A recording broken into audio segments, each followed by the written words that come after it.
अच्छे लोगों के साथ हमेशा बुरा क्यों होता है? गीता में श्री कृष्ण ने दिया है अर्जुन को इसका जवाब। श्री कृष्ण ने अर्जुन को जवाब देते हुए समझाई है, ये बात लोगों को उनके कर्मों का फल हमेशा मिलता है। गीता सार। आपने महसूस किया होगा कि जो लोग अच्छे कर्म करते हैं वो परेशान रहते हैं, वहीं जो बुरे कर्म करते हैं वो खुशी से रह रहे होते हैं। अच्छे कर्म करने वाले परेशान होते हैं कि आखिर उन्हें इतनी परीक्षा क्यों देनी पड़ रही है, जबकि जो अधर्म की राह में हैं वो खुश हैं और जिंदगी का लुत्फ उठा रहे हैं। अगर आपके मन में भी ये सवाल आया है तो आज हम आपको इसका जवाब देंगे।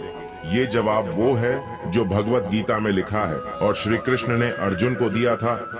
भगवत गीता में वर्णित कथा के अनुसार जब भी अर्जुन के मन में कोई दुविधा होती थी तो वो श्री कृष्ण के पास पहुंच जाते थे।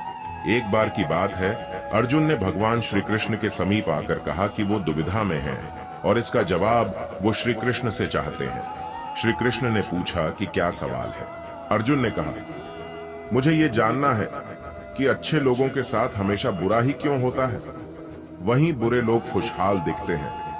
अर्जुन के मुंह से ऐसी बातें सुनकर श्री कृष्ण मुस्कुराए और कहा, मनुष्य जैसा सोचता है और महसूस करता है वैसा कुछ नहीं होता है, बल्कि अज्ञानता की वजह से वो सच्चाई नहीं समझ पाता है। अर्जुन उनकी ये बात समझ नहीं पाए। इसके बाद श्री कृष्ण ने क्या कहा वो जानते हैं। श्री कृष्ण ने अर्जुन से कहा, पार्थ, मैं तुम्हें एक कथा सुनाता हूँ, उसे सुनकर तुम समझ जाओगे कि हर प्राणी को उसके कर्म के हिसाब से ही फल मिलता है। प्रकृति हर किसी को अपनी राह चुनने का मौका देती है।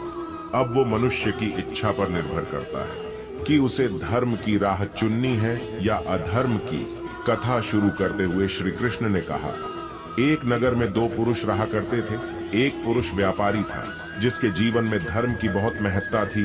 वो पूजा पाठ में यकीन रखता था। वो हर रोज मंदिर जाता था और दान धर्म भी करता था और हर रोज भगवान की पूजा करता था। वहीं दूसरा पुरुष बिल्कुल विपरीत था। वो हर रोज मंदिर तो जाता था लेकिन पूजा करने नहीं, बल्कि मंदिर के बाहर से जूते चप्पल चुराने। उसे दान और धर्म से कोई लेना देना नहीं था। समय बीतता गया और एक दिन बहुत जोर की बारिश हो रही थी। इस वजह से मंदिर में पुजारी के अलावा कोई नहीं था।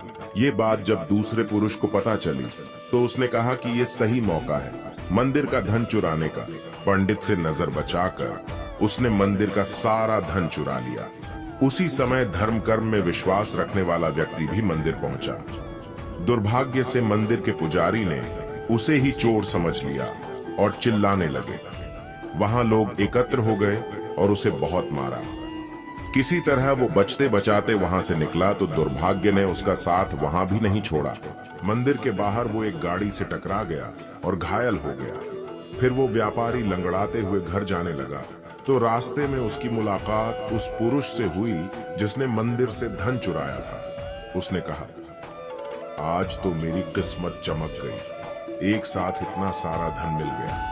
ये सब देखकर उसे बहुत बुरा लगा और उसने अपने घर से भगवान की सारी तस्वीरें निकाल दी। कुछ सालों बाद दोनों पुरुषों की मृत्यु हो गई। मरने के बाद जब दोनों यमराज की सभा में पहुंचे और भले पुरुष ने दूसरे व्यक्ति को देखा तो उसे बहुत गुस्सा आया।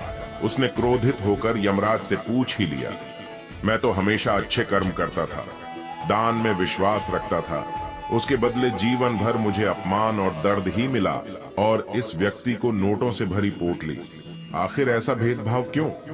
इस पर यमराज ने कहा, पुत्र, तुम गलत समझ रहे हो। जिस दिन तुम्हारी गाड़ी से टक्कर हुई थी वो दिन तुम्हारे जीवन का आखिरी दिन था, परंतु तुम्हारे अच्छे कर्मों की वजह से तुम्हारी मौत सिर्फ एक छोटी सी चोट में बदल गई।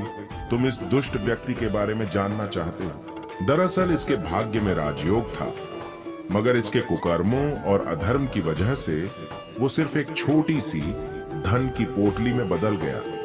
कथा सुनाने के बाद श्री कृष्ण अर्जुन से कहते हैं, पार्थ, क्या अब तुम्हें तुम्हारे सवाल का जवाब मिल गया? ऐसा सोचना कि भगवान तुम्हारे कर्मों को नजरअंदाज कर रहे हैं, ये बिल्कुल भी सत्य नहीं है। भगवान हमें कब क्या किस रूप में दे रहा है मनुष्य को समझ में नहीं आता है, मगर आप अच्छे कर्म करते रहें तो भगवान की कृपा हमेशा बनी रहती है। इसलिए अपने अच्छे कर्मों को बदलना नहीं चाहिए, क्योंकि उसका फल हमें इसी जीवन में मिलता है। इसलिए मनुष्य का फर्ज है कि वो हमेशा अच्छे कर्म करते रहे, क्योंकि श्री कृष्ण ने गीता में भी बताया है कि किसी के द्वारा किया गया कर्म बेकार नहीं जाता है, चाहे वो अच्छा हो या बुरा।